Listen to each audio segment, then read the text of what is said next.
$စနေရဲ့ခရစ်သက်ဂရိ2021 12 လပိုင်း15 ရက်ဗုဒ္ဓဟူးနေ့နေ့နဲ့အရုံဦးတရားလူတော်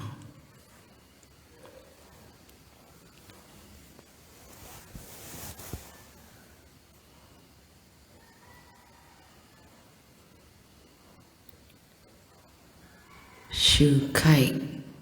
အတိမှာရှုခိုက်ကလေးမှာတတိထားသိပြီးတော့ရှုခိုက်ကလေးကိုတတိထားသိပြီးတော့အဲ့ဒီအတိမှာတတိဆွေးမြဲအောင်လုပ်ရမယ်လို့နားလည်ထားပေးပါ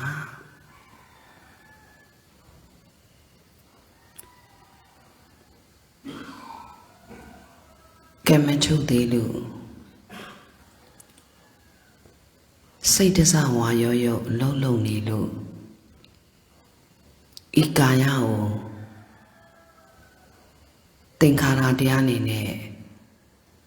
ကာယသင်္ခါရတရားနေနဲ့ပြုပြင်ပေးနေလို့သိခွင့်ရနေသေးတယ်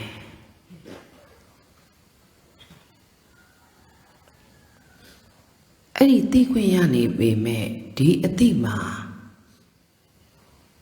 တတိမဖြစ်ကြတာများတယ်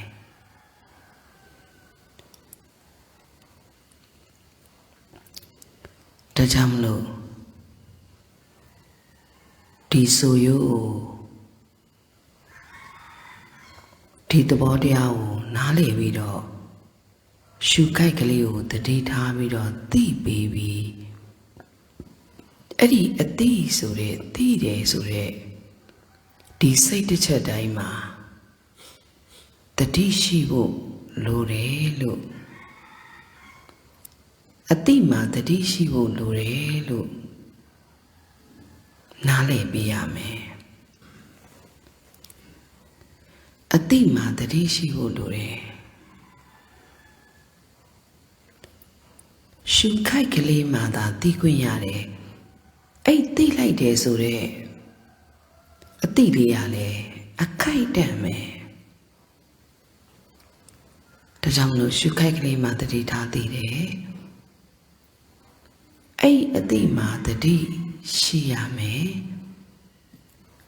ဝရိယကကြတော့တတိနောက်ကနေကပ်ပြီးတော့တွန်းတင်ပေးတယ် uplift လုပ်ပေးတယ်ပေါ့ချင်းလုံးလေးတော့တယ်လို့ချင်းလုံးလေးကိုမကြအောင်တော့တယ်လို့အဲ့ဒီအတိလေးမှာတတိမြဲဖို့အတွက်ချင်းလုံးလေးတော့တယ်လို့တတိနောက်ကနေဝိရိယလေးနဲ့တော့ပေးတဲ့သဘောလို့နားလည်ပေးပါတစ်ချက်သိတစ်ချက်တော့ပေါ့တစ်ချက်ရှုတစ်ချက်တတိထားပြီးတော့အဲ့အတိမှာတတိရှိဖို့အတွက်လောက်တာလို့ဘယ်ချိန်ပဲဖြစ်ဖြစ်မမေ့အောင်လုပ်အဓိကရှုလေးကိုသုံးပြီးတော့အတိဆိုတဲ့တိမှုဆိုတဲ့စိတ်တစ်ချက်တိုင်းမှာတတိရှိဖို့အတွက်လောက်တာလို့အဲ့လိုလေးနားလည်ပေးဒါတစ်ချက်ပေါ့အဲ့တော့သိလာပြီရှုခိုက်ကလေးမှာတတိထားသိရင်အဲ့အတိမှာတတိရှိလာပြီဆိုရင်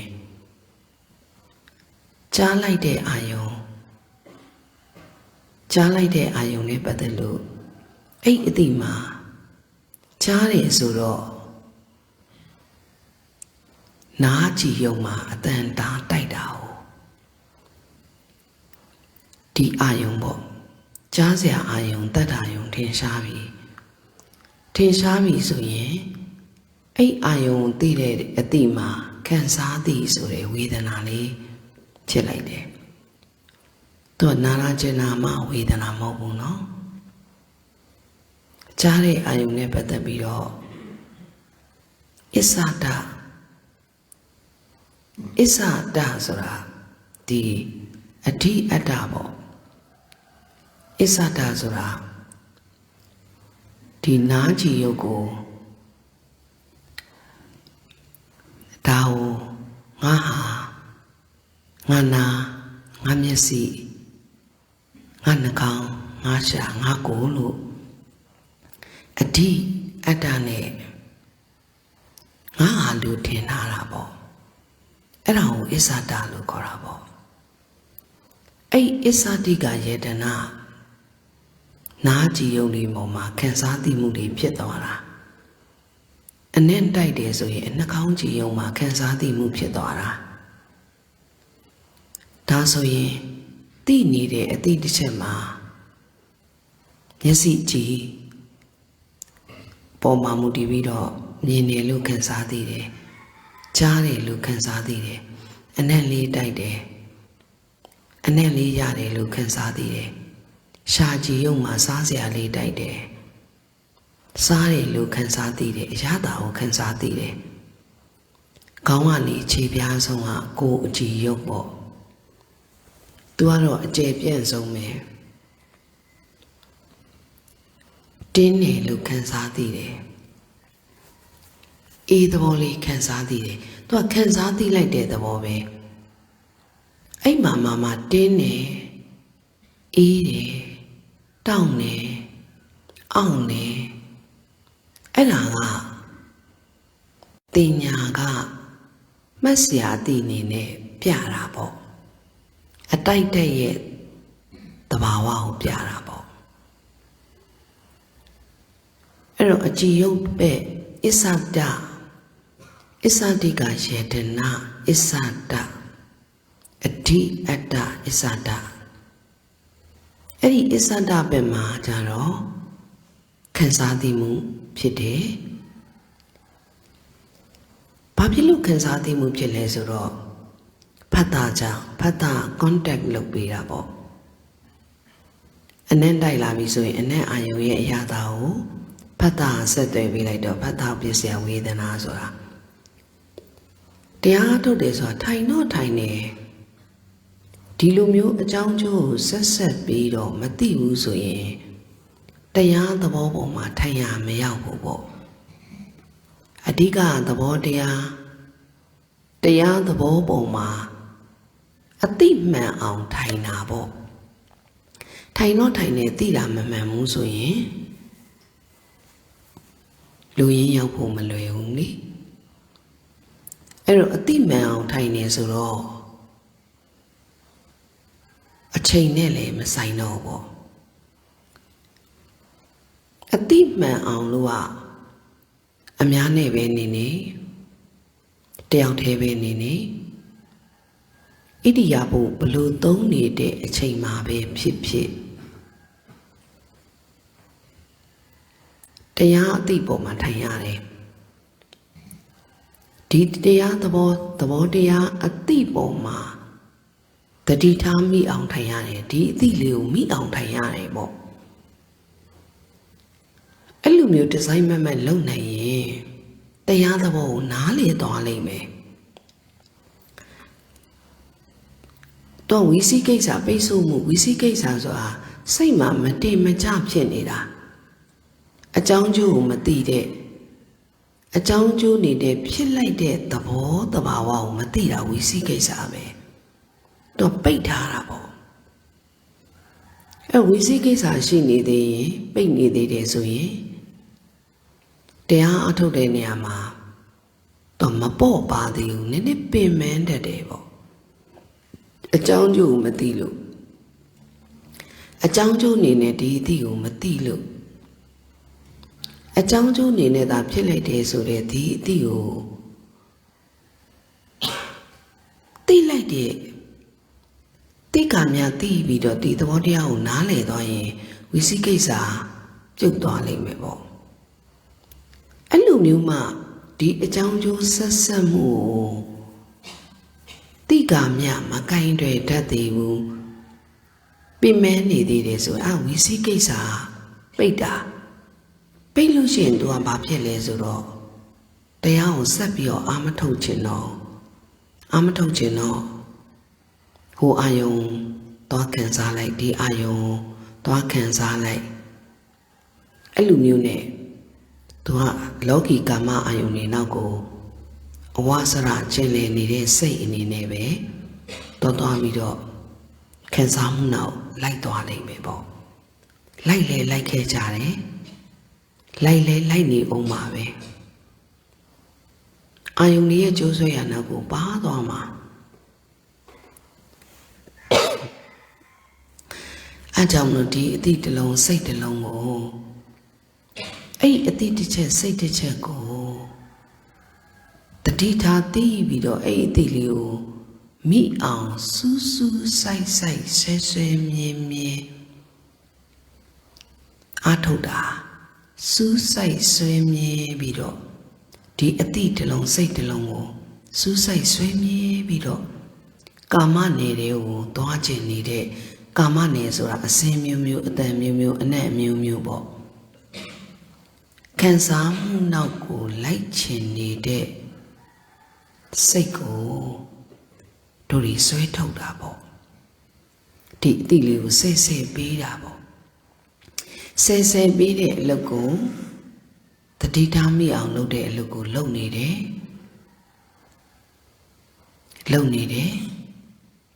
အဲ့အတိမှာအကြောင်းကျိုးနေနေတာဖြစ်နေတယ်လို့ဒီအတိမှာဉာဏ်ဖြစ်အောင်လို့တော့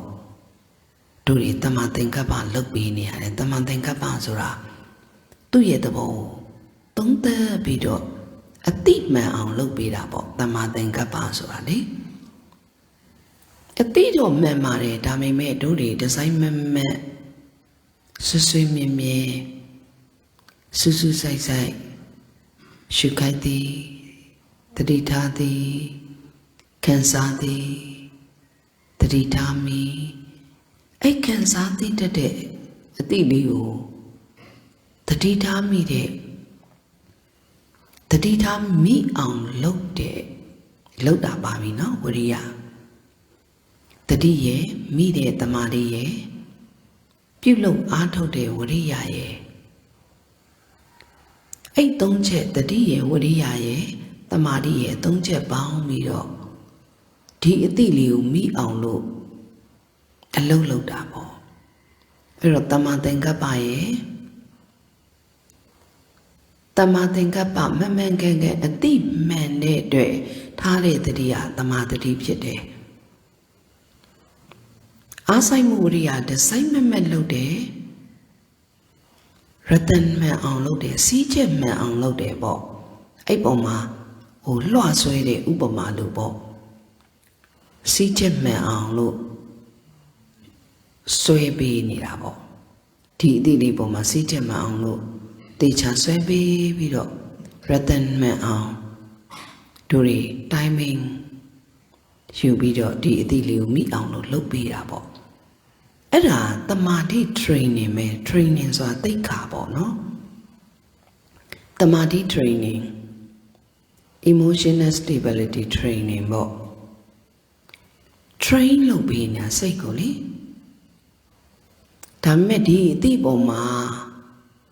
ဒီလိုလေးသိရတယ်ဒီအသည့်မှာခံစားသိပါတယ်အဲ့ခံစားသိမှုမှာတတိထားမိတဲ့အဲ့အတိလေးကိုမိလိုက်တဲ့တမာတိရှိမှတိုက်တဲ့အာယုံရဲ့အမှတ်ကိုတို့တွေကြည့်နိုင်တာဥမာအနက်လေးတိုက်တယ်သူ့ရဲ့သဘာဝပြမှာပဲပေါ့ထိတွေ့စရာတွေးထိစရာအာယုံလေးတိုက်တယ်ဟောတင်းနေတောင်းနေပူတယ်အောင့်နေအဲ့ဒီအမှတ်ကလေးပြောရမယ်ဆိုအမှတ်ကိုကအဲ့အမှတ်ကလေးပေါ်တာကိုတတိထားပေးတာကိုကတင်းနေလို့သွားမှတ်တာမျိုးမဟုတ်ဘူး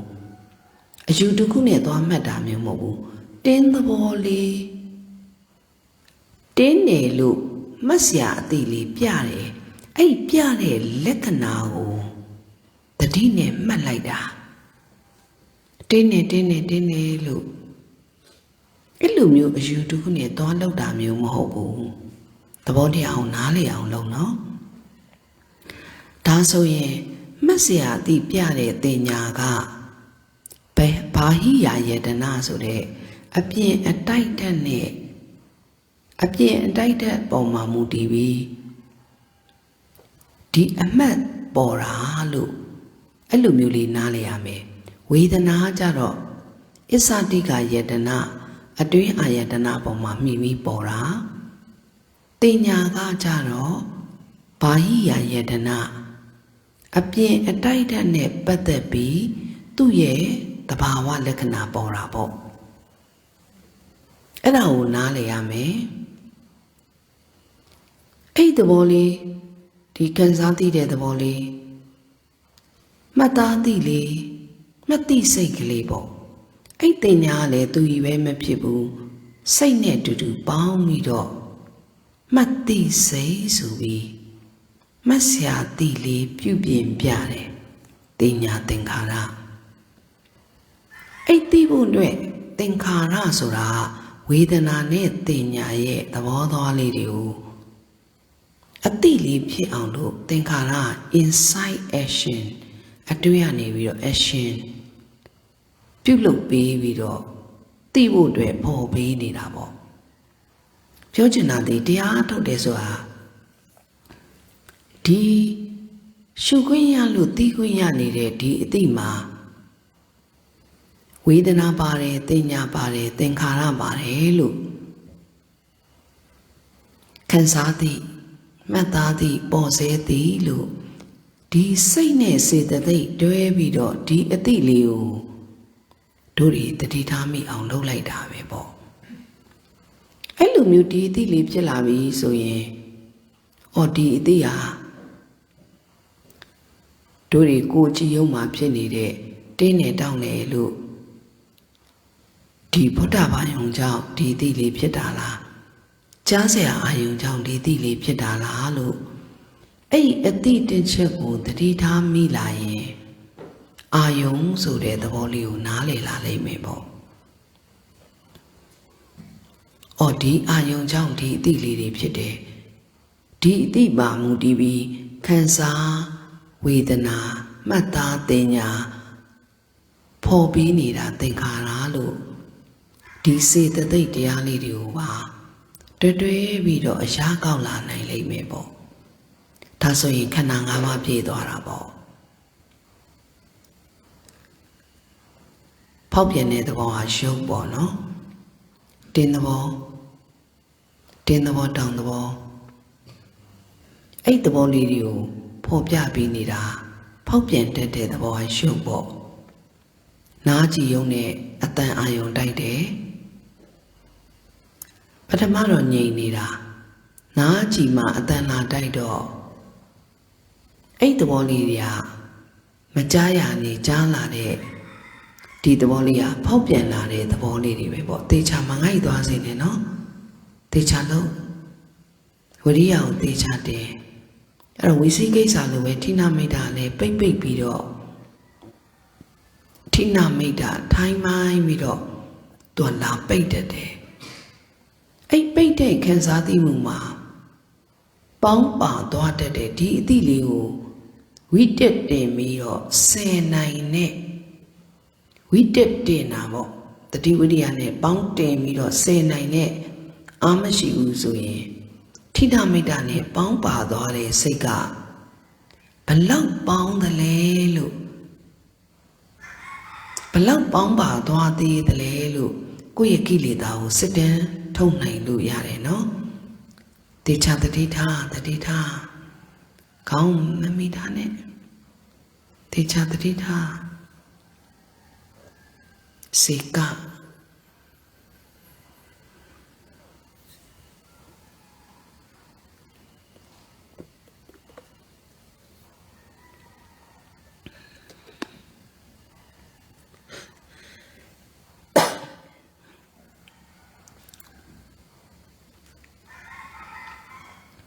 အဲ့ဌိနမိတ္တဒီဌိနမိတ္တရဲ့ပိတ်ဆို့မှုဟာအမတန်ကိုတိမ်မွေ့ပြီးတော့ဒီ ဒီကန်စားသီးမှာတတိထားမမိအောင်ဝိတက်တင်မှထိနာဆင်နေတဲ့နှမို့ဆိုရင်အဲ့ဝိတက်အဲ့အတိတစ်ချက်မှာတင်နိုင်တဲ့ဝိတက်ဒီအတိတစ်လုံးကို uplift လေးလှုပ်ထားနိုင်တဲ့အားမရှိဘူးဆိုရင်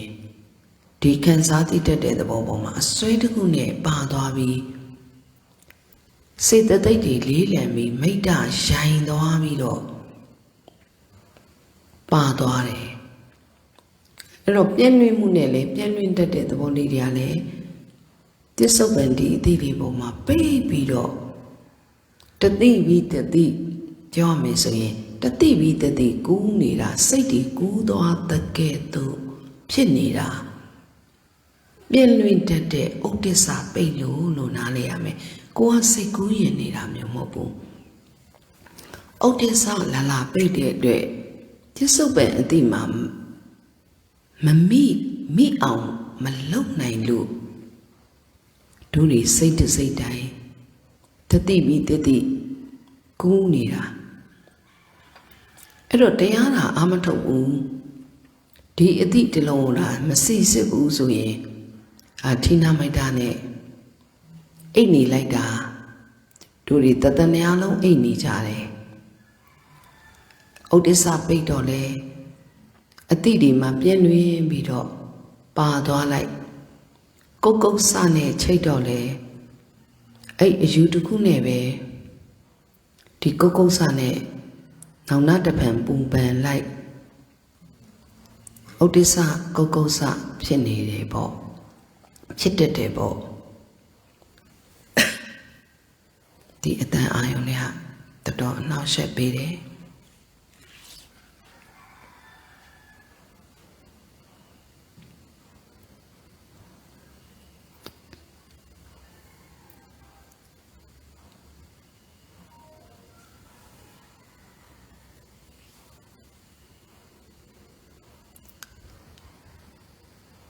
အဲ့ဒါအများကိုအဓိကထားပြီးတော့ဝရိယတော့တင်းရမှာ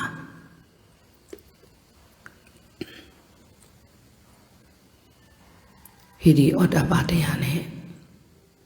ကိလေသာဖြစ်မှရှက်တက်ခြင်းကိလေသာနဲ့ပိတ်ဆို့တတ်တဲ့သဘောရှက်တက်ခြင်းကြောက်တက်ခြင်းဟိရိဩတ္တပပဋ္ဌာန်းနဲ့ဟိရိဩတ္တပလုံးနဲ့အခြေခံပြီးတော့ဒါလေ့ကျင့်ရမှာပဲ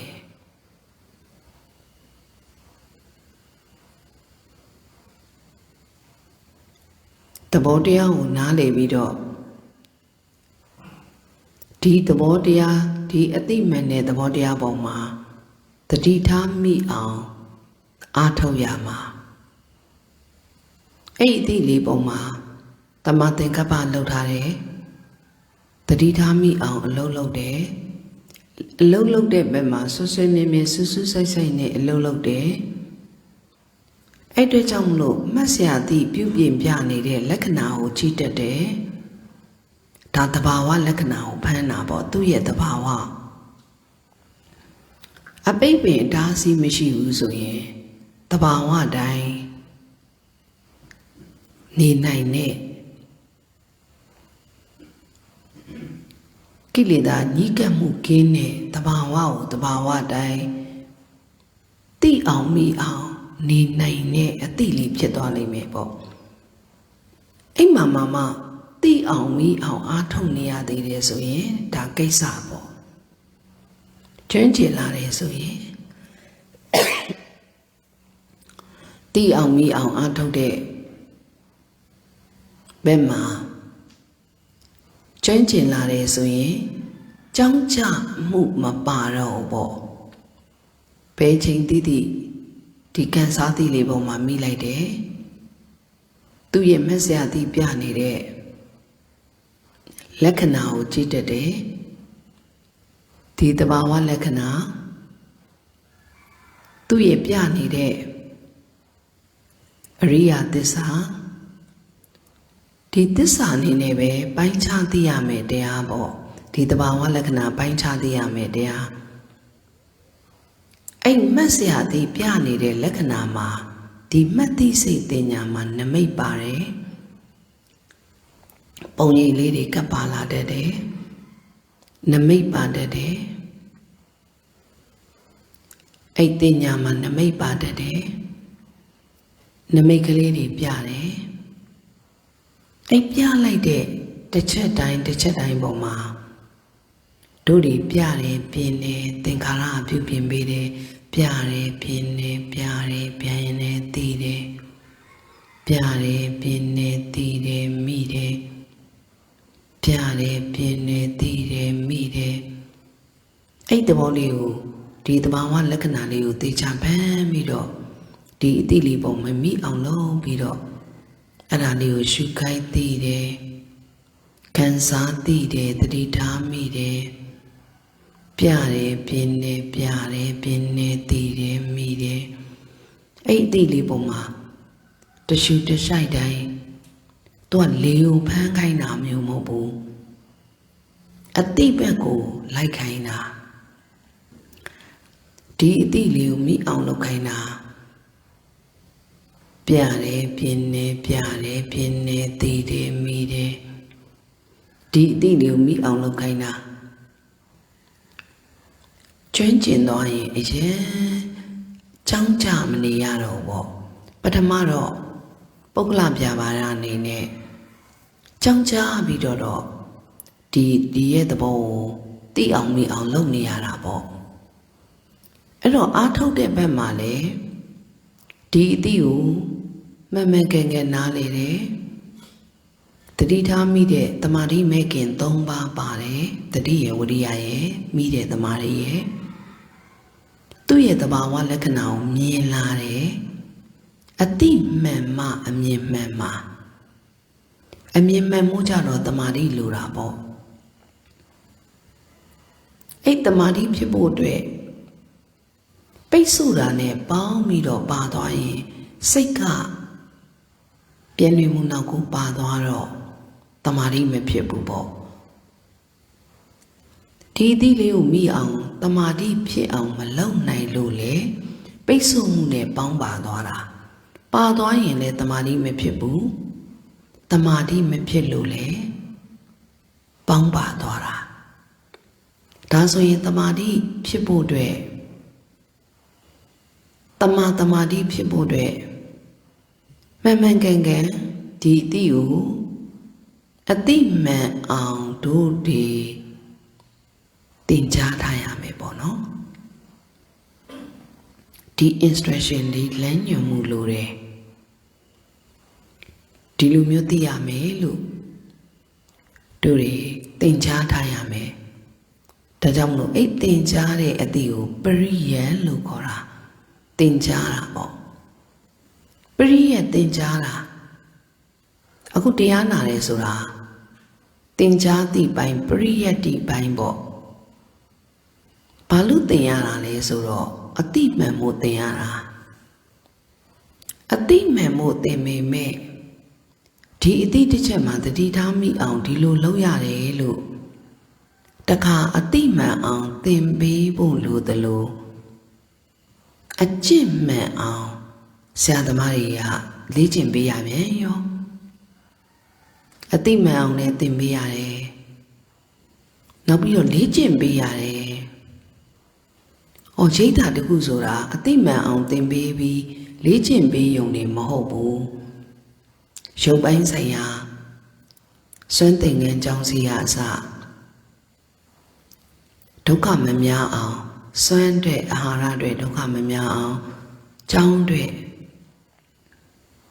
ဒုက္ခမများအောင်အချမ်းမှုကိုကာကွယ်နိုင်မှုတွေအဝိတ္တတွေလည်းဒုက္ခမများအောင်ဒီ missionary ဘိုင်ယော ministry ဘိုင်ယော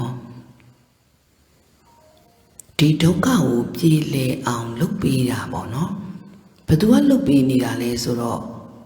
သာသနာက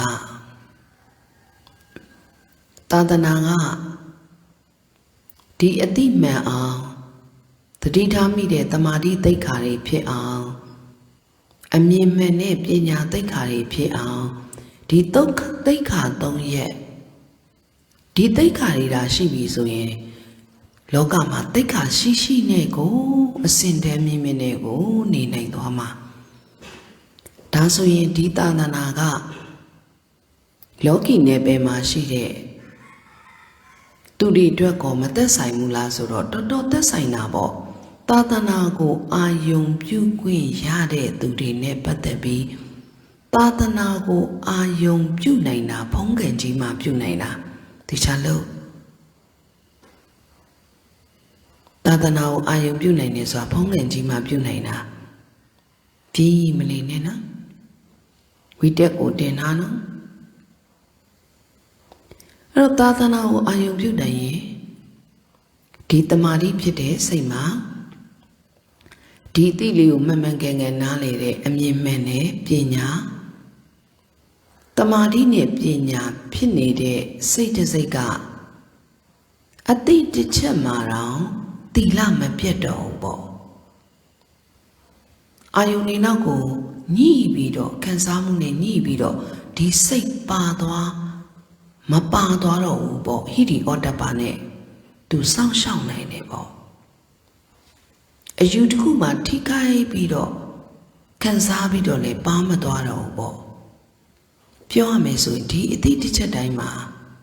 တမာအာစီဝကြကြနဲ့တိလစင်ကြယ်အောင်နေနိုင်တယ်ပေါ့အဲ့တော့ဒီလိုမျိုးတိလဖြစ်တယ်ဆိုရင်လောက်ရက်ကလည်းမှန်တယ်တမန်ကမန္တဖြစ်လိမ့်မယ်ပြောတဲ့အပြောမှလည်းတမ္မာဝါစာဖြစ်လာလိမ့်မယ်ပေါ့ဒါတိလသိက္ခာပဲပေါ့အဲ့တော့သိက္ခာဆိုတာဒီတမာတိပညာပေါင်းတော့တိလတွေဖြစ်လာတယ်အဲ့တော့စိတ်တစ်စိတ်တိုင်းမှာဒီလိုမျိုးအစွန်းနှစ်ပါးနဲ့မညှိပဲတမအာဇီဝကြကြလေးအစွန်းနှစ်ပါးနဲ့မညှိပဲမျက်စိမှအစွန်းနှစ်ပါးဟိုဘက်စွန်းလည်းမကက်ဒီဘက်စွန်းလည်းမကက်ဟိုဘက်စွန်းဆိုတာဘာကိုပြောတာလဲဆိုတော့တိုက်လာတဲ့ကာမအာယုန်တွေနဲ့ပတ်သက်ပြီးတော့ခံစားမှုပုံမှာအစွဲတစ်ခုနဲ့ပါသွားရင်လေကာမအစွန်းလိုက်သွားမှာ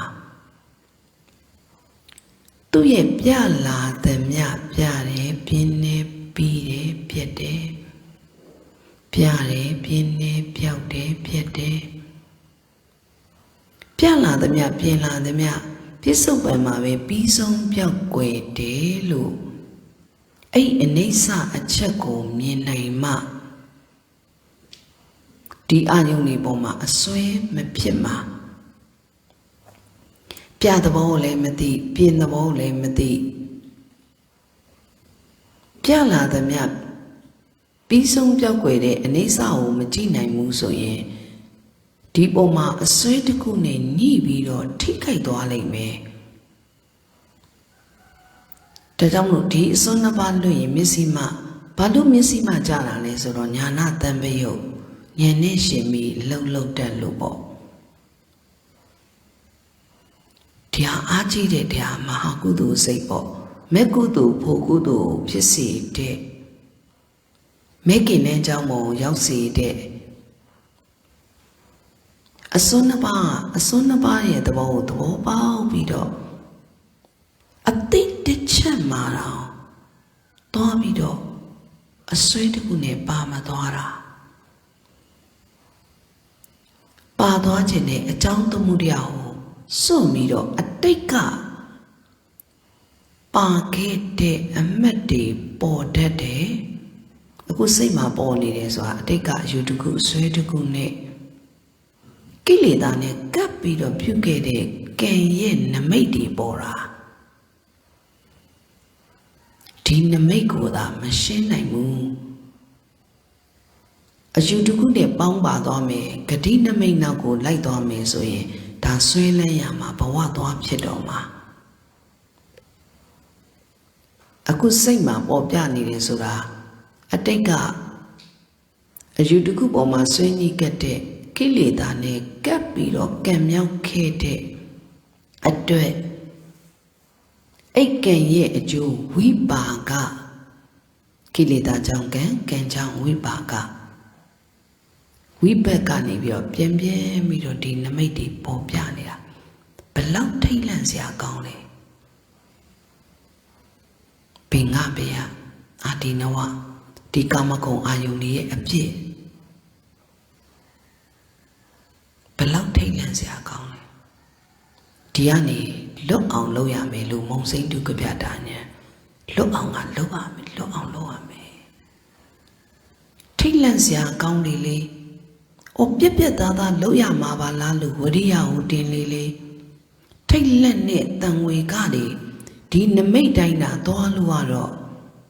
ဂတိနမိတ်ဖြစ်တောကကင်းအောင်တို့တွေမကျင့်နိုင်သမျှစိတ်မှာဘာလို့တောကမကင်းတာလဲဆိုတော့ကံပတိတုံလှုပ်နေတာဘာလို့လှုပ်နေတာလဲအဲ့ဒီအယူတစ်ခုပေါ်မှာဆွဲတတ်တဲ့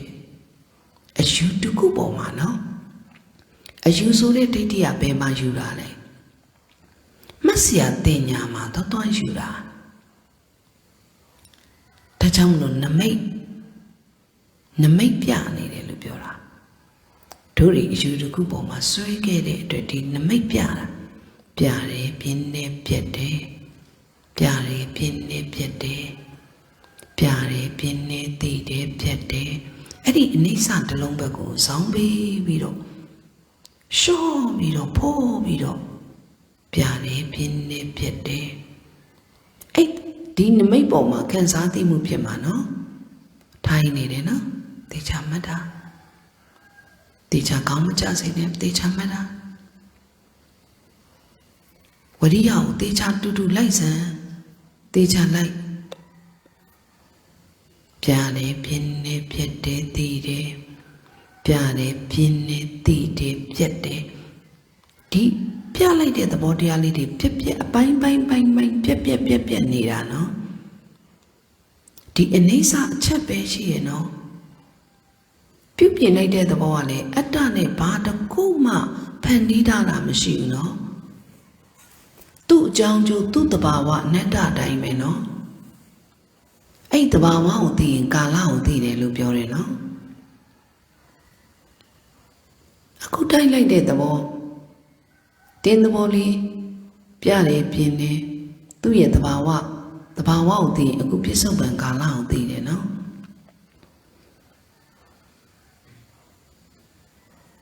ဒီဌာနကိုသိရင်အာယတနာကိုသိတယ်နော်ဆွဲမသွားနဲ့ညာဆွဲနေတယ်ပြမက်ညာဆွဲနေတယ်အတွင်းမှာမျက်စိမှကြအောင်ထုံးပေါက်နေတဲ့သဘောကရှေ့ကိုလည်းမရိုင်ဘူးနောက်ကိုလည်းမလန်ဘူးဘေးကိုလည်းမဆွဲဘူးအဲ့မျက်စိမှကြတဲ့စိတ်ပဲနော်မျက်စိမှရအောင်လို့အိမ်တွေကိုကြည့်မျက်စိမှရောက်မရောက်သိတယ်နော်အရှိကိုလည်းဇောတွေနဲ့လိုက်မနေနဲ့နော်ဇောတွေနဲ့လိုက်ရင်နှခိုင်းရဆူးပြီးတော့တေချာဇောတွေနဲ့လိုက်နေတယ်လို့ဖြစ်လိမ့်မယ်အတင်းကရောလိုက်ရတာမျိုးမဟုတ်ဘူးဖောလေးနဲ့ဒီသဘောလေးကိုဖွားလေးနဲ့တိတိပေးပြီးတော့အသိမ်မွေ့ဆုံးဒီအတိကိုဆွဲယူပြီးတော့ရှုမှတ်ပြီးပြောမယ်ဆိုရှေ့အသည့်သဘောကနေသင်္ခါရတရားပြတယ်ပြင်းနေပြတယ်ပြင်းနေပြောက်တယ်ပြတယ်ပြင်းနေပြောက်တယ်နောက်အသည့်လေးပြောင်းတာပြတယ်ပြင်းနေပြောက်တယ်နောက်အသည့်လေးပြောင်းတာဒါကြောင့်မလို့ဥပ္ပါဒဝေယလို့ပြောတာဥပ္ပါဒဆိုတာဖြစ်တယ်ပြောက်တယ်ပြောင်းတယ်ဒီသဘောလေးတွေမတိရသိလာတယ်ပေါက်ပြန်လာတယ်ဝိပရိနာမဝေယပြောင်းတယ်ခရဝေယကုံပြောက်ပြက်တယ်ဒီအနိစ္စတစ်ချက်တာဒီလက္ခဏာကိုသိပြီးတော့မှအနိစ္စကိုရှုတာဒီအဖြစ်ပေါ်မှာဉာဏ်ရှင်းရတယ်နော်ဒီအဖြစ်ပေါ်မှာဉာဏ်ရှင်းတော့မှဒီအကြောင်းကျိုးပေါ်မှာဝိသိကိစ္စရှင်းနဲ့ဒီတဘာဝကိုသိပြီးတော့မှအနိစ္စလက္ခဏာကိုကြည့်ပြီးတော့မှဒီအမှတ်တွေပြစ္ဆုတ်ပံမှာအယူတစ်ခုဆွဲတစ်ခုနဲ့တော့ထပ်မဆွဲ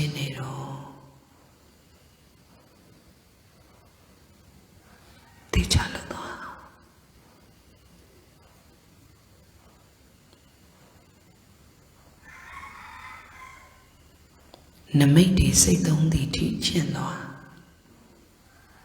The amati boma don't yet outside the teaching ame. The boma don't that tongue tally a sway. Long wa beauty tea. Soon I doyame. Don't that tongue tally a sway. Puk chin the upney hita neighbor. Namay say don't chin the ani made a neighbor. Messia the pianide. Matari a didi boma. Amati say don't me. Don't yada say on chin I need, don't yada neighbor. Ate the body a titiloma. The dita me be the man can get a deep man can on time dollar away. They are tiny, Lubiola. Didi bomba man can get time doye. Bay chain so bay near so. The shoot the shy daima. The sun shoot on back at the me. Man can get a tea chema. A tea a mere man can so appear a time chanted that they are tiny available. Elumu go down them a son that they look. Do the subao ane do the Jusa Jayare, a meow tika tabi or do the Jusa Yare. Go tea the chatai mane. Jusa neyare bo. Di chatai mane jusa neyare. Di nebe bawenje unji mane. Di ma mane. A deep man. The dita mira mien. A mien man. A deep a mien man. Tamari they kale shire. Di pinya they kale shire so ye. Di ne chi vido. Tu miao piatana to amasharo. Pinya pi piatana masharo. Pinya sura, pinya teka sura bale. Tamari teka piang bulu jamle. Tamari ne pinya me pibu suye. Say to say daima. Tilari be sinje bamle, the maaziwa be pibamle. Pienwe murine, jangja murine, a duirine. Sanadune kama ayonako laibi, kami sanani nari baby, piabarari baby. Diti yarawa, say jang, tokao, pianira bebo. Tau tisa lu namale lu. Deaya was what Abelulu, Deario, Shatran nearabo. Cana piani vida. Tame cannot leave or some peta lu, some peta de lubo. Didiali gaununo, who yetani gaununo. Nilan kumboma, tongue niare. A missy mandanjang shout at the lubo. Odinia Jane Gaununo, Honia Jane Gaununo. Disea Gaununo, Hosia Gaununo. Yes, I piace chappy get it. Lanjawa, Ikayana Lanjawa, did the land nesia. Ikayano, Jen, bake away meko. Tadane, we took dia. Doka dominata ne, the Matikamaya di Doka dominata. Doka choke on Puamina. Ikayana Lenjao Yawi, Puana Limina. Ikayana Lenjao Yang Puana Dokari came Piao Limina. A deep man, Mimel Puamina. Shukakali Matati Tati Mina. Shukagli Madri Tati Meno Shukai Tili Madri Tati, ခံစားသိတတ်တဲ့သဘောကိုတတိထားမိအောင်လုပ်ရင်မှတ်စရာသည်ပြနေတဲ့လက္ခဏာကိုကြည့်ရမယ်နော်မှတ်သိစိတ်လေးပြုပြင်ပြနေတဲ့လက္ခဏာကိုကြည့်ရမယ်နော်ဖွားဖွားလေးကြိုင်နော်စိတ်ဆိုတဲ့အသည့်တစ်လုံးဟာတိမ်မွေ့တာဖြစ်တဲ့အတွက်အကျဉ်းနဲ့သွားမှကြိုင်နေနော်တိမ်မွေ့နဲ့တိမ်မွေ့တဲ့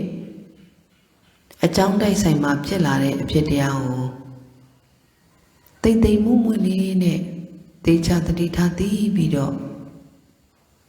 ကြိုင်တွယ်နိုင်ရမယ်နော်အကြောင်းတိုက်လာမှဖြစ်လိုက်တဲ့အသည့်လေးနော်ဒီသဘောလေးကိုတိမ်မွေ့လေးနဲ့ကြိုင်တွယ်လိုက်တဲ့အခါမှာပြတယ်ပြင်းနေပြောက်တယ်ပြလာသမျှပြုပြင်လိုက်သမျှပြစ္ဆုတ်ပံမှာပဲချုပ်ပြောက်ရင်းနဲ့နောက်မှတ်စရာအသည့်လေးအစားထိုးနေတဲ့သဘောလေးသူကလည်းပြတယ်ပြင်းနေပြောက်တယ်ပြစ္ဆုတ်ပံမှာပဲချုပ်ပြောက်သွားရင်းနဲ့နောက်အသည့်လေးအသက်အစားထိုးနေတဲ့သဘောလေးပေါ့သင်္ခတတာသင်္ခတလက္ခဏာနိဥပ္ပါဒောပညာယတိဖြစ်ကြောင်းမူသည်အဲ့ဖြစ်ဆိုတဲ့အတိမှာသစ္စာကိုသွင်းသွားနော်ပိုင်ခြားသိရမယ်သည်ပယ်သက်ရမယ်သည်ပွားများရမယ်သည်ပိတ်ဆို့မှုအကြောင်းတရားမှာလွတ်မြောက်ပြီးတော့ဒီပိုင်းပဲပွားပွေးအသည်ဒီအသည့်လေးပိုင်ခြားရမယ်သည်အဲ့မှာအယူတခုဆွဲတခုနဲ့ယူခဲ့ဆွဲခဲ့မှတ်ခဲ့တဲ့အတွက်ဒီနမိတ်ကလေးတွေပေါ်နေတာပါလားလို့အဲ့သဘောတဘာပွားပုံမှာမပေါ်နဲ့မဖော်နဲ့လို့ပိတ်ပင်တားဆီးလို့ရံပိတ်ဆန်နာလက်ပတ်တီးပိတ်ပင်လို့မရဘူးအပိယေဟိတမေယောကောပိယေဟိဝိပယောကောဒုက္ခောအဲ့ဒုက္ခရဲ့သဘောပိုင်းခြားသိပြီးတော့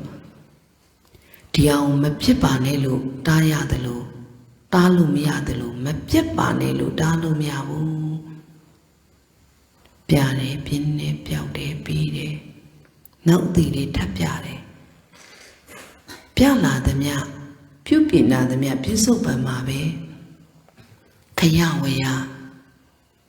ကုံပြောက်ဖြစ်နေတယ်လို့ဒီအသည့်လေးပုံမှာမှန်ကန်မြင်ရင်အစွဲကိုစင်အောင်စွန့်သွားနိုင်ရမယ်အဲ့ဒါဒီစာကောပဲစွန့်တာပဲ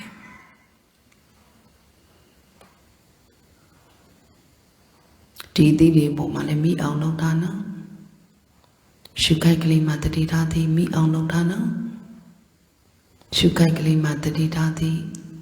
ခံစားသိတတ်တဲ့သဘောမိအောင်လုပ်တာနော်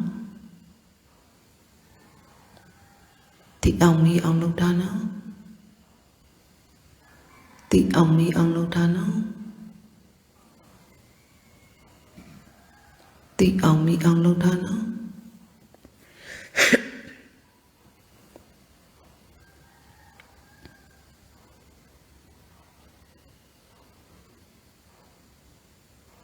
ပိတ်ဆို့တတ်တဲ့အကြောင်းတရားနေပြီးတော့လွန်မြောက်အောင်လုပ်ရမယ်လို့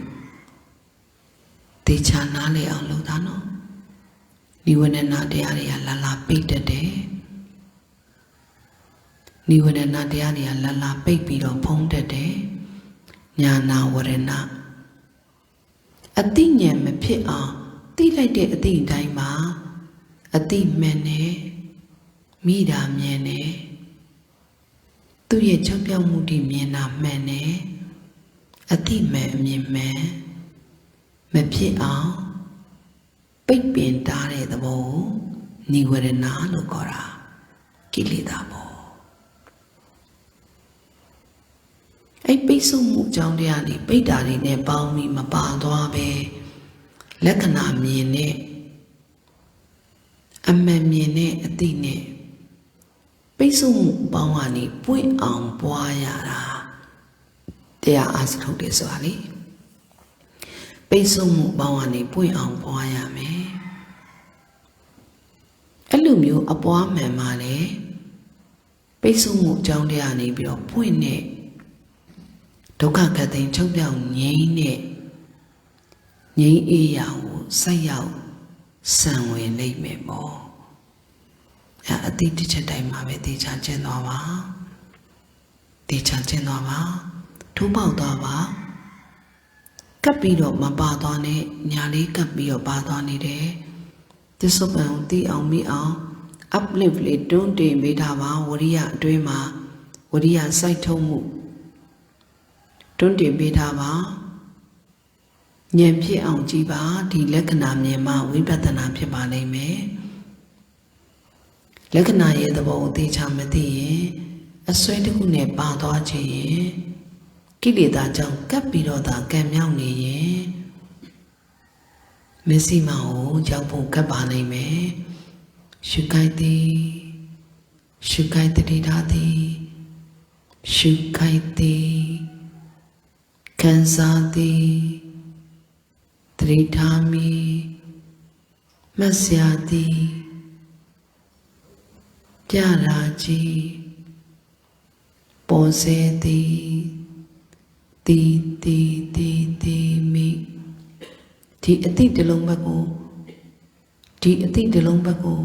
မဆရာသည်လေးတွေပြောင်းပြနေတဲ့ဘက်ကိုတေချာကြီးတေချာသည်တေချာမိတေချာကြီးတေမိကြီးတေမိကြီးတေချာသည်တေချာမိလက္ခဏာကိုကြည်တေမိကြီးတေမိကြီးဘယ်သူနဲ့ပဲစကားပြောလေဝစီမှာသင်္ခါရမပြုတ်ခင်လေဒီအသိလေးပုံမှာဝိတ္တဝိဇာနာတင်းပြီးတဲ့အကြောင်းလုပ်ပြီးတော့မှသာပြောတတ်ရင်လေကိုပြောတဲ့အပြောဟာဝစီသင်္ခါရသာဖြစ်ပြီးမသိမှုမောဟနဲ့ပြောတာမဟုတ်တဲ့အတွက်လေကံမမြောက်ဘူးပေါ့ကံမြောက်အောင်ပြောတယ်ဆိုရင်လေ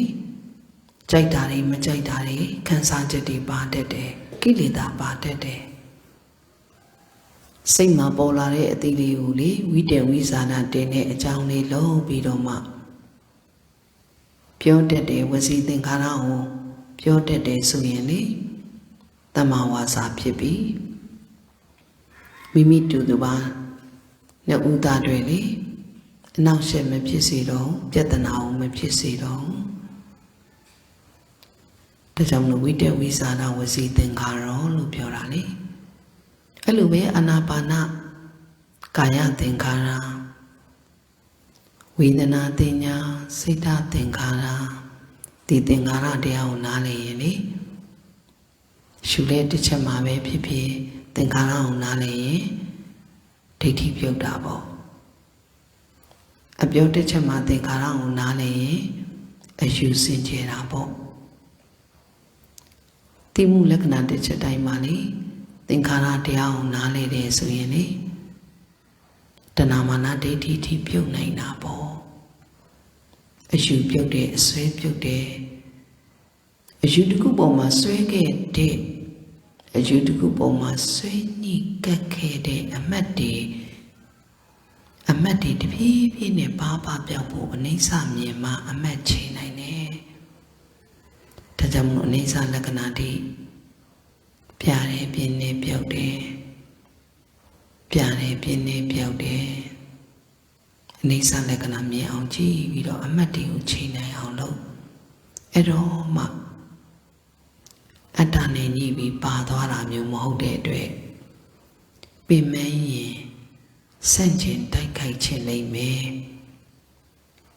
အတ္တနဲ့သွားညှိရင်တော့ပင်မပြီးတော့ဆန့်ကျင်တိုက်ခိုက်ခြင်းတော့ဒေါသထွက်ရတာပေါ့အမှန်ကိုမမြင်သမျှဆန့်ကျင်တိုက်ခိုက်မှုတွေဖြစ်နေအောင်ပါပဲအမှန်ဆိုတာပါလေ အကြောင်းကျိုးအနေနဲ့ဖြစ်လာတဲ့အသည့်အကြောင်းကျိုးအနေနဲ့သာဖြစ်လိုက်တဲ့ဆိုတဲ့အသည့်လေးအကြောင်းကျိုးအနေနဲ့ကြုံရမယ်ဆိုတဲ့လက်ခံနိုင်တဲ့ကောင်းခြင်းပဲဖြစ်ဖြစ်ဆိုးခြင်းပဲဖြစ်ဖြစ်အိဋ္ဌာယုံပဲဖြစ်ဖြစ်အနိဋ္ဌအာယုံပဲဖြစ်ဖြစ်အကြောင်းရှိလို့သာကြုံလိုက်တာလို့အပြင်မှာကြုံတွေ့နေရတဲ့အပြင်သင်္ခါရကိုကြောင်းကျိုးရှုထောင့်ဘက်ကနားလည်မယ်ဆိုရင်လေဘယ်သူမှမဆန့်ကျင်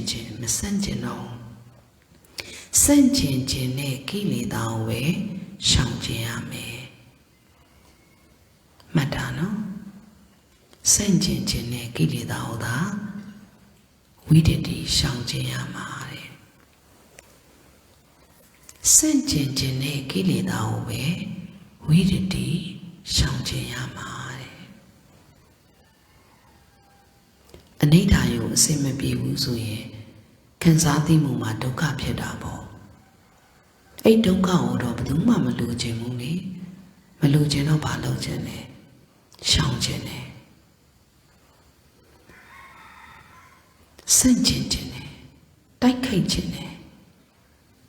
အဲ့ဆန့်ကျင်ခြင်းနဲ့ကိလေသာဟောတာဝိတ္တိရှောင်ခြင်းပဲဘာဖြစ်လို့ရှောင်ခြင်းတာလဲသူရောကိုယ်အတွက်ရောသူ့ဘက်ကောကိုယ်ဘက်ရောအတွက်စေတနာထားလို့သူ့ဘက်ရောကိုယ်ဘက်ရောအတွက်စေတနာထားလို့ဒါကြောင့်လို့ရှောင်ကျင်တာဝိတ္တိစေတနာဒီပေတံမချွတ်မရွေလိုက်နာမယ်အဝိတံဝါဒရံသစ္စာပါရမီ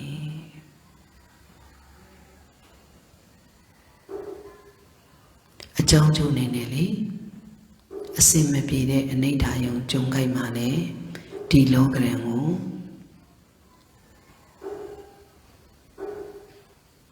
လက်ခံပြီးတော့အကြောင်းကျိုးရှုထောင့်ဘက်ကအကြောင်းကျိုးရှုတိုင်းဘက်ကအတိအမြင်မှန်မှခံနေဖြစ်တာအကြောင်းကျိုးရှုထောင့်ဘက်ကဒီအတိအမြင်ကိုမှန်မှန်ကန်ကန်မခံနိုင်ရင်ယထာဘုဒ္ဓဟုတ်တိုင်းမှန်စွာမသိရင်ခန္ဒီပါရမီဆိုတာမဖြစ်ဘူးဒါကြောင့်မလို့ခန္ဒီပါရမီဖြစ်ဖို့အတွက်ပညာပါရမီဆိုတာဟုတ်တိုင်းမှန်စွာသိမြင်မှန်မှခန္ဒီဖြစ်တာခန္ဒီဖြစ်မှဝိတ္တိဖြစ်တာဒါကြောင့်မလို့ပညာဖြစ်မှခန္ဒီဖြစ်တယ်ခန္ဒီဖြစ်မှဝိတ္တိစေတနာအခြေခံတဲ့အတွက်ဝိတ္တိစေတနာတိပေတံအဝိတံဝါဒနံသစ္စာပါရမီသစ္စာတိတာဝိတ္တိစေတနာမရှိလို့ရှောင်ခြင်းနဲ့ဘာလို့ရှောင်ခြင်းတာလဲနှစ်ဦးနှစ်ဘက်တွေအကျိုးမရှိဘူးတွေ့တာရတဲ့အစွဲရတယ်နှစ်ဦးနှစ်ဘက်တွေပူလောင်ရတယ်ဒါကြောင့်မလို့အကျိုးမရှိလို့ရှောင်ခြင်းတာအတ္တနဲ့ညှိပြီးပင်မဲရင်ပြဿနာရှာခြင်းနဲ့နှစ်ဦးနှစ်ဘက်တွေအကျိုးမရှိလို့ဝိတ္တိရှောင်ခြင်းတာဘာလို့ရှောင်ခြင်းတာလဲစေတနာထားလို့ဝိတ္တိစေတနာတိပေတံအဝိတံဝါဒနံအဝိတံဝါဒနာမချွတ်မယွင်းကိုလိုက်နာမယ်အတန်တိတနာမစုံမနစ်ကိုပြတ်သားမယ်နည်းနည်းလေးတတို့ရဲပါလို့သွားမတူတော့နည်းနည်းလေးတတောက်ထဲပါလို့သွားပြီးတော့မတုံးထုံတော့အဲ့ဒါပြတ်သားတဲ့ဝိရတဘာဝဝိရိယံဝိရိယပါရမီပေါ့ဝိရိယပေါ့ပြတ်သားတဲ့စိတ်ဓာတ်နဲ့ဝိတ္တိရှောင်ကျင်ရမှာကိုရှောင်ကျင်ရမယ့်သဘောတရားပေါ်မှာစေတနာထားပြီးတော့ရှောင်ကျင်ရမယ့်သဘောတရားပေါ်မှာစေတနာထားပြီးတော့ မချွတ်မယွင်လိုက်နာတဲ့စိတ်ကြောင့်သစ္စာပါရမီဖြစ်လာတာအဲ့ဒီသစ္စာကအရသာတကအရသာနဲ့မှဒီသစ္စာရှိတဲ့သဘောဟာအရသာအရှိဆုံးပဲတဲ့ဘယ်သူမှဒီကံစားချက်ဒီမှာမကောင်းပါဘူးလို့အတ္တနဲ့ညှိပြီးပြင်မဲနဲ့စိတ်ချအပြစ်တွေအမျိုးမျိုးတင်ပြီးတော့အပြစ်တွေအမျိုးမျိုးပြောပြီးတော့ပြဿနာတွေရှာတဲ့အလုပ်ကအတိအမြင်မမှန်ကန်သေးတဲ့အတိအမြင်မမှန်ကန်သေးလို့ဘာလာနေလုပ်တဲ့အလုပ်ပါလားအတိအမြင်မမှန်ကန်တော့မှောင်နေမိုက်တယ်ပေါ့ပုဂ္ဂိုလ်တွေကမိုက်နေတာမျိုးမဟုတ်ဘူးအတိညာမှောင်မိုက်လို့မိုက်တဲ့သူဖြစ်နေကြရတာအဲ့ဒါကိုပဲဘာလာလို့ခေါ်တာပဏိတာကမှန်မှန်ကန်ကန်အတိအမြင်မှန်ကန်တဲ့သဘောထားရှိတာအတိအမြင်မှန်ကန်တဲ့သူကသာဝိတ္တိစေတနာရှောင်ခြင်းနဲ့ဆိုတဲ့စိုက်ကျင်ခြင်းနဲ့တရားကြီးကိုလက်မခံနိုင်ဘူးဆိုတဲ့ဆန့်ကျင်ခြင်းနဲ့သဘောကိုသာရှောင်ခြင်းရမှာ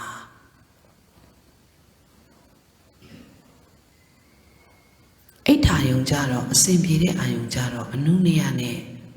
ตาရပြီးတော့ညှိကပ်တတ်တာပေါ့အဲ့ညှိကပ်မှုတွေများရင်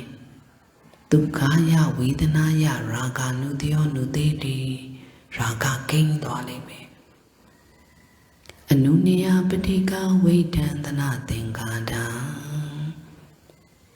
အိဋ္ဌာနိတိတု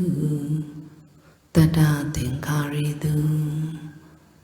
တမဘောတိဥပိ္ပခာပါရမီအစွမ်းပါတော့အောင်ထားပြီးတော့ဥပိ္ပခာရောက်သည့်ထိသွားမှချစ်ချင်းပြည့်ချင်းပေါ်သမျှချုပ်ချင်းဆိုတဲ့ချုပ်ပြောင်းမှု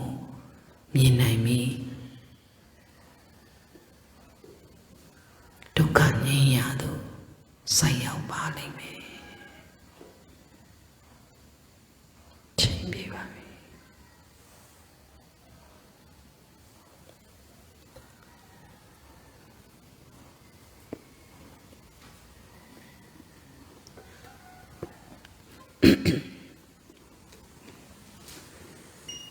အဲ့ဒီတစ်ချက်တိုင်းမှာခံစားသေး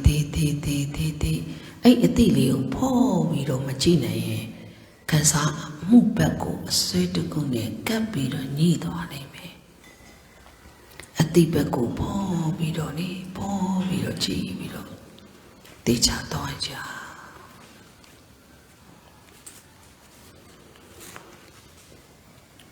ဒီနေ့လစဉ်15ရက်နေ့တိုင်းတရားလူကိုပေးလူထားတော်သူမှာဘလောမျိုးမှာဦးလာရီတော်ရှုရီ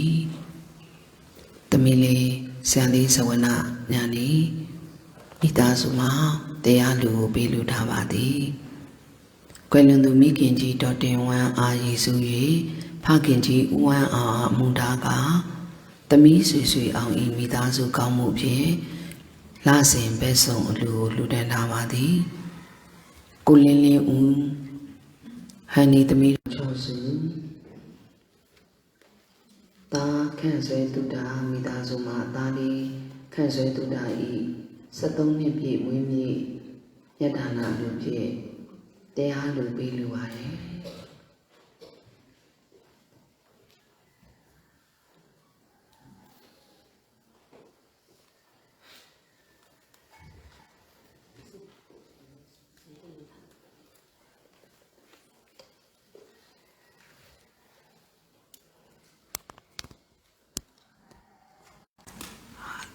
ဆန်းဆန်းဝင်လာ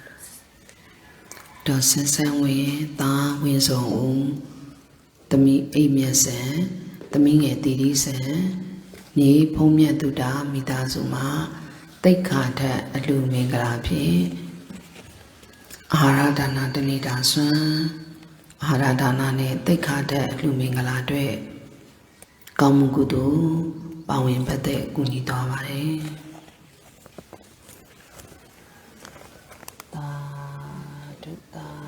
ဒုတာဒုသမီးမြေကလန်းကြောင့်ဖြောင်းတန်းစွာဖြင့်ရောက်ပါစေ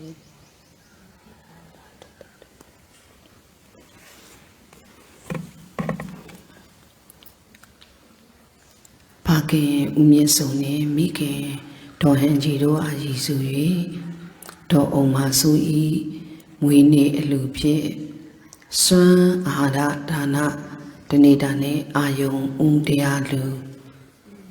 3 သိန်းခွဲကျန်ဆွလွန်လူတန်းပါတယ်မွေးနေ့ရှင်မေခင်နဲ့ကြောင်းတိုင်းအစွမ်းနှစ်ပါးလွတ်အောင်ထားနိုင်သောအတိအမြင်မှန်ခဲ့၍ဉာဏ်နှင့်ရှင်၍အလုံးလုံးနိုင်ကဒုက္ခချုပ်ဆုံးရာသို့လမ်းမှန်သောအတိဉာဏ်များဖြင့်အတိဉာဏ်များပွင့်လန်းပါစေကြောင်းဆုတောင်းမေတ္တာပို့သပါတယ်။ကွယ်လွန်သူဖခင်ကြီးဦးမြင့်စုံနှင့်မိခင်ကြီးဒေါ်ဟန်ကြီးတို့အာရည်စု၍သမီးတော်အောင်မဆို၏မွေးနေ့မေတ္တာနာအလူလူတန်းပါတယ်။တဘာဝဓမ္မကရာပါရမီဆောင်မဆရာကြီးဆရာလေးများပေါင်းစုကောက်မှုကဏ္ဍကုတိတိုက်တွင်လက်စင်မီလင်းရောင်လူတန်းထားပါတယ်။သဇင်ရွှေဆိုင်မှခုနှစ်သားသမီးများကောင်းမှုလူဖြင့်ရှင်မြင်သောအပုကံကြောက်ပြားအချက်900လူတန်းပါတယ်။စီတော်ကြီးအလူရှင်များဖြင့်ပါရမီရှင်အသီးသီးမှမရီတုံးကစုပေါင်းလူတန်းကြပါတယ်အမေတို့ဓမ္မတပေါင်းစုစီတီအတွင်းမှာစီတော်မောင်းနဲ့ခေါင်းလောင်းများပူဇော်တော်မှာထားရှိတော်မှာဖြစ်ပါတယ်စီတော်မောင်းခေါင်းလောင်းမြပူဇော်သွားမှာဖြစ်ပါတယ်အဲ့အတွက်ပါရမီရှင်များဤမနေ့တုန်းစုပေါင်းလူတန်းငွေ330ရရှိထားပါတယ်ကောင်းမှုကုသိုလ်တွေကိုမျှဝေကုသိုလ်ပြုပြီးတော့မိမိတို့ဆုတောင်းဒိဋ္ဌံပြုကြရအောင်ဒီမှန်ကန်တဲ့မေခင်လမ်းကြောင်းထိတောင်းတကြောင်းကြတဲ့အစွဲမှန်သမျှကိုစွန့်သွားနိုင်တဲ့အသိဉာဏ်နဲ့ရှင်းပြီးတော့စွန့်သွားနိုင်ရင်မစ္စည်းမပရိပဒါမေခင်လမ်းကြောင်းပေါ်မှာမပေါက်မပြင်းမှန်ကန်တက်မှန်ပြီးတော့အစင်မပြေတဲ့အကြောင်းတရားနဲ့တွေ့ရင်ဆန့်ကျင်ခြင်းနဲ့အစင်ပြေတဲ့အကြောင်းတရားနဲ့တွေ့ရင်တက်မဲ့ခြင်းနဲ့တက်မဲ့ခြင်းကြောင့်ကံနေမှားတယ်ထိခိုက်လာတဲ့အတွက်လည်းဆန့်ကျင်တိုက်ခိုက်လိုတယ်ထိခိုက်ခြင်းကြောင့်တိုက်ခိုက်မှုတွေဖြစ်တယ်တက်မဲ့ခြင်းကြောင့်ဆွဲလန်းခြင်းတွေဖြစ်ရတယ်အဲ့တက်မဲ့ခြင်းနဲ့ထိခိုက်ခြင်းဆိုတဲ့အကြောင်းတရားတွေကိုဒါဝိတ္တိရှောင်ကျင်ရမယ်လို့စေတနာထားရမယ်ဒီသဘောတရားတွေကိုဒါရှောင်ကျင်ရမှာလို့ဆိုကြည့်မယ်နော်တူတူဝိတ္တိစေတနာတိပေတံအာဝိတံဝါဒနံသစ္စာပါရမီဝိတ္တိစေတနာတိပေတံအာဝိတံဝါဒနံသစ္စာပါရမီတွေ့တာလို့တဲ့သဘောကိုဒါကိုသာဝိတ္တိစေတနာပြဋ္ဌာန်းပြီးတော့မိမိသူတစ်ပါးနှစ်ဦးသာမိမိဘက်ကောသူ့ဘက်ကောတွေ့တာလုံးမှုဟာပူလောင်စေတဲ့သဘောကိုဖြစ်စေတယ်လို့စေတနာပြဋ္ဌာန်းပြီးတော့ရှောင်ကျဉ်နိုင်ရမယ်အတ္တမြင်ရှုထောင့်ဘက်ကအနတ္တကိုအတ္တလို့ထင်ပြီးတော့ တော်ညှိတဲ့အတွက်ထိခိုက်မှုတွေဖြစ်ပြီးစန့်ကျင်တိုက်ခိုက်လိုတဲ့စိတ်ထားမျိုးသာဝိတ္တိစေတနာပြဋ္ဌာန်းပြီးရှောင်ကျဉ်ရမယ်လို့နားလည်နိုင်မှမင်းစီမာကြတဲ့စိတ်ထားနဲ့ဉာဏ်နဲ့ရှင်ပြီးအလုံးလုံးနိုင်တဲ့အတွက်ဧကယနာလမ်းကြောင်းကြီးဖြောင့်ဖြူမှာဖြစ်တဲ့အတွက်တောကကင်းပြောင်းရတယ်ဘလို့မှတုံလုံးစရာမရှိတော့တဲ့အထိရှောင်ကျဉ်ရမယ်ဝိရတိကိုစေတနာပြဋ္ဌာန်းပြီးရှောင်ကျဉ်နိုင်တဲ့အတွက်သစ္စာပါရမီသစ္စာဖြင့်မြင့်မြတ်တဲ့ပါရမီအဖြစ်ရောက်ရှိရတယ်အနုနယနဲ့ပဋိကဝိဒန္တနာသင်္ခါတာဥပိ္ပခာပါရမီရောက်သည့်အထိအမြင့်မြတ်ဆုံးစိတ်ရဲ့ quality အဖြစ်မြင်မနိုင်ရမယ်သိစရာဘက်မှာရောပြုလုပ်နေတဲ့ဘက်မှာရောသိသွားတဲ့အသိဉာဏ်ဘက်မှာပါထက်ဝင်းခြင်းစင်ကြယ်တဲ့ပါဠိသုတ်တုဥပိ္ပခာဆိုတဲ့အရဟတမေအနှင့်ရှင်သောစင်ကြယ်သောစိတ်အစဉ်ဖြင့်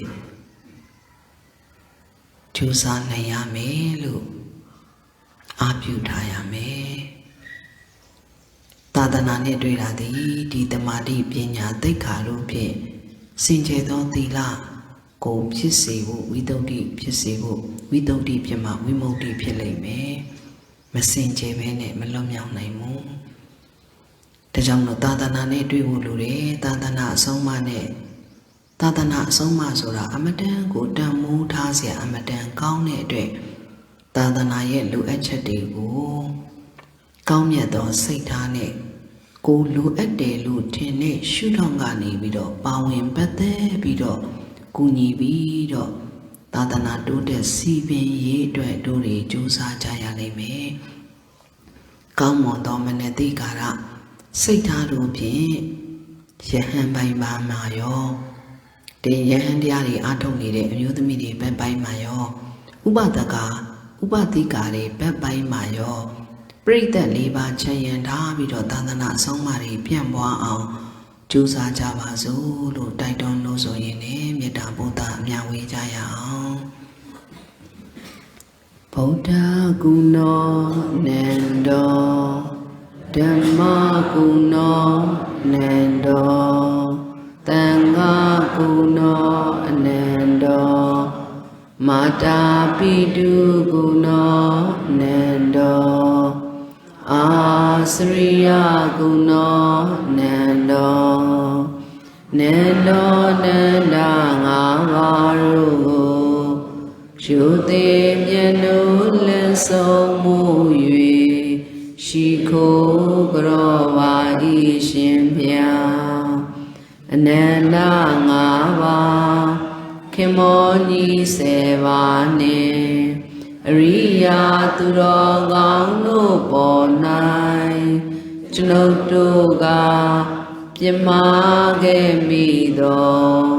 ကာယကံအမှုဝစီကံအမှုမနောကံအမှုတို့ကိုတောင်းပန်ဝင်ချကြောပါ၏ရှင်ဗျာ30ပုံကျင်လည်ကြကုန်သောလူနဲ့မြမတတ္တဝါအလုံးကျမ်းမာကြပါစေချမ်းသာကြပါစေဘေးရန်ခတ်သိမ်းကင်းငြိမ်းကြပါစေဆိုရင်ခတ်သိမ်းကင်းငြိမ်းကြပါစေရောဂါခတ်သိမ်းကင်းငြိမ်းကြပါစေကျွန်ုပ်တို့၏ဘဝဆက်ဆက်မှစ၍ယနေ့တဲ့တိုင်အောင်ပြုခဲ့မှုသောဒါနာကုသိုလ်သီလကုသိုလ်ဘာဝနာကုသိုလ်ကောင်းမှုစုစုတို့ကိုမ မိဘဘိုးဘွားဆရာသမားကျေးဇူးရှင်များစထား၍ပါရမီရှင်များပေါင်းစု၍မွေးနေ့ရှင်အားမူထား၍ကွယ်လွန်သူများအားရည်စူး၍ကုသိုလ်ကိုအာလုံးကြာကြာသည်မြအမြယူတော်မူကြပါကုန်လောသာဓုသာဓုသာဓုကုသိုလ်အမြယူတော်မူကြပါကုန်လောသာဓုသာဓုသာဓုမိဘဘိုးဘွားဆရာသမားကျေးဇူးရှင်များစထား၍မွေးနေ့ရှင်အားအမှုထား၍ပါရမီရှင်များပေါင်းစု၍ကွယ်လွန်သူများအားရည်စူး၍ကုသိုလ်ကိုအာလုံးကြာကြာသည်မြအမြယူတော်မူကြပါကုန်လောသာဓုသာဓုသာဓု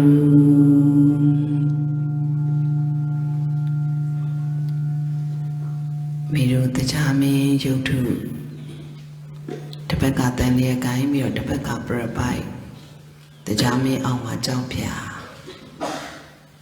တစ်ဖက်ကတန်လျက်ကိုင်းခြင်းဒီမကောင်းတဲ့